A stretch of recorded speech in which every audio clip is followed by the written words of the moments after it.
ESR bold test क्या होता है? EISR की फुल फॉर्म रिथ्रोसाइड सेगमेंटेशन रेट है।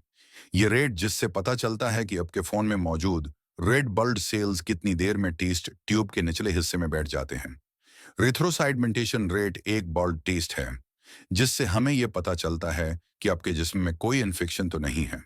इन्फेक्शन आपके इम्यून सिस्टम में और बहुत सी दूसरी कंडीशंस जिसमें इम्यून सिस्टम की खराबी और कभी-कभी कैंसर और खून की खराबियां शामिल हैं।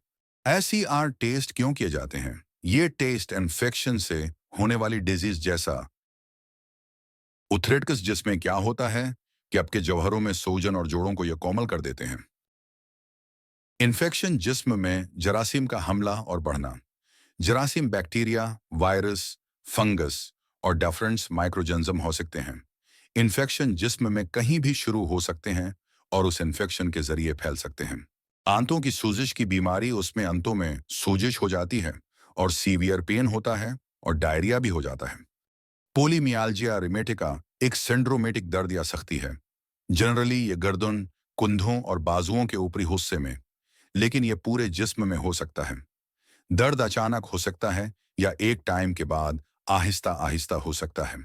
लुप्स जिसे हम सिस्टेमिक लूपस एरिथेमेटोसिस भी कहते हैं, जो कि एक ओटो इम्यून डिजीज है जो बॉडी के मुख्तलिफ हिस्सों में इम्यून सिस्टम हेल्थी टिश्यूज को डैमेज करना शुरू कर देता है।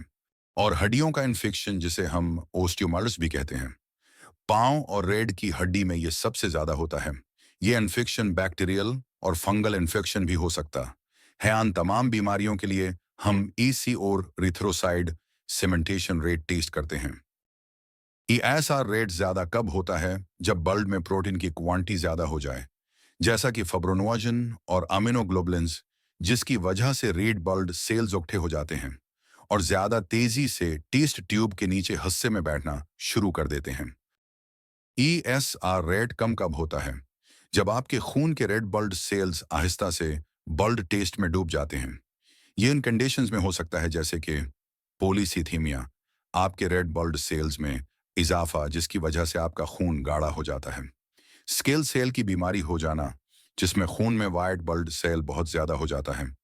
दिल बंद हो जाना और किडनी एंड लीवर प्रॉब्लम है। ESR टेस्ट के लिए कोई खास तैयारी करना जरूरी है? नहीं। एरिथ्रोसाइटी सेडिमेंटेशन रेट ESR टेस्ट के लिए कोई खास तैयारी नहीं है, लेकिन टेस्ट करने वाले को यह इंफॉर्मेशन देना जरूरी है।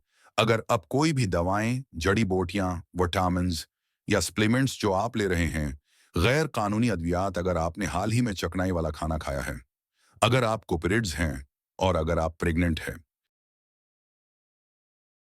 ये टेस्ट कैसे किया जाता है? ये टेस्ट पेशेंट के ब्लड से किया जाता है। इस टेस्ट की नॉर्मल रेफरेंस वैल्यू क्या है? रिथ्रोसाइड सेगमेंटेशन रेट टेस्ट की नॉर्मल वैल्यू जेंडर और एज पर डिपेंड करती है। अगर पेशेंट मेल है और उसकी एज 50 से कम है, तो उसकी नॉर्मल वैल्यू 15 मिलीमीटर पर और से कम होती है। और अगर पेशेंट मेल की एज 50 से ज्यादा है, तो उसकी नॉर्मल वैल्यू 20 मिलीमीटर पर और से कम होती है। अगर पेशेंट फीमेल है और उसकी एज 50 से कम है, तो उसकी नॉर्मल वैल्यू 22 मिलीमीटर पर और से कम होती है। और अगर पेशेंट फीमेल की एज 50 से ज्यादा है, तो उसकी नॉर्मल वैल्यू 30 मिलीमीटर पर और से कम होती है। न्यूबॉर्न बेबी के लिए नॉर्मल वैल्यू 0 से 2 मिलीमीटर पर और होती है।